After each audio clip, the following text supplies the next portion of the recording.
나눔가족 여러분, 오늘 본문은 둘째 화가 지나가고 셋째 화가 이르는도다 라는 말씀으로 시작되죠. 독수리들에 의해서 선언되었던 셋째 화가 도래하는 것입니다. 마지막 일곱째 나팔대왕을 두고 선언된 말씀입니다. 8장 13절에서 독수리들에 의해서 화가 있으리니 새 천사들이 불어야 할 나팔 소리가 남아있다고 예고되었죠. 첫째 화와 둘째 화는 지나갔습니다. 그러나 아직 셋째 화가 남아있는 것이죠. 둘째 화가 지나갔다는 이 선언은 10장과 11장으로 이어진 막간의 이야기도 끝났음을 의미하죠. 두 화는 9장에서 그려진 다섯째와 여섯째 나팔 심판과 연결되어 있었습니다. 그러나 아직 한 화가 남아있습니다. 이제 일곱째 천사가 나팔을 붑니다. 14절에서 셋째 화가 곧 닥칠 것이라고 했기 때문에 일곱째 나팔이 불릴 때에 그 화가 닥칠 것이라고 예상합니다. 하지만 화 대신 요한은 하늘에서 울려 퍼지는 소리를 먼저 듣게 되지요. 일곱째 천사가 나팔을 불자 하늘에서 나는 큰 음성의 선언이 들립니다. 그 선언의 내용은 찬양입니다. 이 세상 나라가 우리 주와 그리스도의 나라가 되어 그가 세세토록 왕노릇 하시겠다는 선언이죠. 일곱째 천사가 나팔을 불매 하늘에 큰 음성들이 나서 이르되 세상 나라가 우리 주와 그의 그리스도의 나라가 되어 그가 세세토록 왕노릇 하시지로다 하니, 세상 나라가 우리 주와 그리스도의 나라가 된다. 이 선언은 하늘에서 이루어진 일들이 이제 땅에서도 이루어지겠다는 선언이죠. 계시록 4장에서 이미 하늘 보좌를 보여주셨죠. 보좌 앞에서 인복을 대시는 어린 양을 보여주었습니다. 이제 세상 나라가 그분의 나라가 되어서 영원히 다스리게 될 것이라 선언하고 있습니다. 이 선언은 하나님 나라의 완성의 선언입니다. 예수께서 나라가 임하시기를 기도하라 하셨고 하늘에서 뜻이 이루어진 것이 땅에서도 이루어지기를 기도하라 가르치시지 않았습니까? 이 선언은 그 기도가 응답되는 것을 보여줍니다. 또한 이 선언은 10장 6절과 7절에서 확인했던 것처럼 지체 없이 하나님의 비밀이 이루어지리라 라는 그 말씀이 이루어지고 있는 것입니다. 일곱째 천사가 소리를 내는 날 그의 나팔을 불려고 할 때에 하나님이 그의 종 선지자들에게 전하신 복음과 같이 하나님의 그 비밀이 이루어지리라 하더라. 이 말씀은 요한에게 이 책을 먹으라 말씀하시고 다시 예언하여야 하리라는 말씀을 주시는 그 정황 속에서 주었던 말씀이죠. 교회가 고난과 박해의 상황 가운데서도 회개의 복음을 선포해야 하는 이유가 무엇입니까? 주가 다스리시는 그리스도의 나라가 다가오고 있기 때문입니다. 천사가 마지막 나팔을 불자 세상 나라가 주와 그리스도의 나라가 될 것이라 선언하고 있습니다. 하나님의 통치가 완성될 것을 선언하는 것이죠. 불의와 반역을 일삼으며 잔혹하게 두 증인을 핍박했던 짐승의 권세는 밟히고 주께서는 최후의 승리를 거두실 것입니다. 하늘의 음성들은 대적들이 더 이상 하나님의 백성들을 괴롭히지 못하는 것을 찬양하고 있습니다.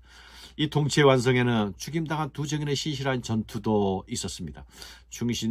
충성된 증인들의 사역에 열매이기도 한 것이죠. 순교의 정신과 순종으로 하나님 나라의 완성에 참여한 것입니다. 주가 다스리는 나라에서 두 증인들은 주와 함께 영원히 다스리게 될 것입니다. 이것이 교회를 위해 주시는 확실한 하늘의 약속이자 역사의 결말입니다. 이 땅에서 소망을 버리지 않고 신실하게 사명에 임하는 자들은 그 영광의 통치에 모두 참여하게 될 것입니다. 사랑하는 여러분, 계시록에서는 곳곳에서 하늘 예배의 단면들을 보여주고 있습니다. 이것은 예배의 중요한 기능 중 하나를 보여주죠. 그것이 무엇일까요? 이 땅에서의 예배는 예배자들을 하나님의 마지막 승리의 시간으로 이동시켜 줍니다. 장차올 미래를 현재로 가져오게 하는 것이죠. 이것은 고난의 현재를 통과하는 자들에게 말할 수 없는 위로와 격려가 됩니다. 지금은 결과를 예측할 수 없을 것 같은 치열한 싸움 가운데 있을지라도 이 싸움의 궁극의 결과를 먼저 보여주기 때문입니다. 이 세상의 다스림은 끝날 것이고 그리스도가 다스리는 시간을 미리 앞당겨 경험해 주게 하는 것, 그것이 예배가 주는 경이로운 경험입니다. 세상에서 바뀌었던 성도들은 하늘 예배에서 울려 퍼지는 찬양의 노래를 듣고 그것을 따라 부르게 되면 모든 것이 그리스도의 다스림 안으로 들어가게 될 것을 확신하게 되는 것입니다. 요한이 듣고 있는 이 찬양의 선포는 하늘에서 울려 퍼지던 것입니다. 그러나 이 하늘 예배가 생중계되고 보여지고 있는 이유가 무엇입니까? 그것은 이 땅에 있는 성도들을 위한 것입니다. 오늘의 교회를 위한 것이죠. 하늘에서 이루어지고 있는 승리를 땅에서도 반영하라는 것입니다. 기죽지 말고 쫄지 말라는 것이죠. 계속 흔들리지 말고 나아가라는 것입니다. 역사적으로 고난 가운데 있던 교회는 환란 속에 무너지지 않았습니다. 고난 속에서도 성장했죠. 하늘 예배의 환상은 이 땅에서 흔들리는 교회들의 영적 회복의 중심에 있음을 기억해야 하겠습니다. 이 찬양의 선포 가운데 보좌 앞의 24장로들도 화답하고 있습니다. 이들은 자신의 보좌에서 내려와 엎드려 경배하며 찬양합니다. 24장로들이 드리는 찬양은 계시록에서 여기서가 유일합니다. 사장에서는 내 생물과 함께 24장로가 드리는 찬양이 있었죠. 그러나 여기서는 장로들만이 찬양에 드려지고 있습니다. 그 찬양의 내용이 무엇입니까? 이르되 감사하옵나니 여쪽에도 계셨고 지금도 계신 주 하나님 고 전능하신 이여 친히 그 권능을 잡으시고 왕노릇 하시도다. 사랑하는 여러분, 주와 그리스도의 나라가 되는 것은 모든 것이 마무리되어야 함을 의미하는 것입니다. 불의한 자들은 처벌이 임할 것이고 의로운 자들에게는 보상이 있을 것입니다. 하나님의 통치가 시작되자 이방들이 분노합니다. 이들의 분노는 역사의 마지막까지 계속되고 있습니다. 그들은 땅을 황폐하는 자들이었습니다. 욕망을 위해 평화와 안식을 짓밟고 땅을 매매하고 언약을 파괴하고 공평과 정의를 어지럽히던 자들이었습니다. 하나님은 이런 열방의 분노에 심판으로 대응하십니다.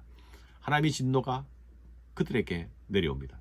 땅을 망하게 한 자들에게 멸망으로 갚으십니다. 요한은 또 놀라운 광경을 목격합니다. 하늘에서 성전이 열리는 것을 보는 것이죠.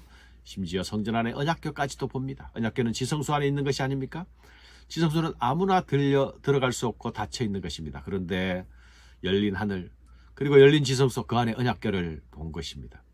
성소는 하늘에 있는 것의 그림자가 아니었습니까? 그런데 그 그림자 실체를 하늘에서 보게 됩니다. 이것은 모든 것의 완성이 거기서 이루어져 있음을 보여주는 것입니다.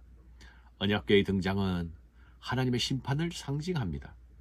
이제 기다림의 시간, 은혜의 시간이 끝납니다. 그리고 나면 그곳으로부터 하나님의 심판이 내려올 것입니다. 감사합니다.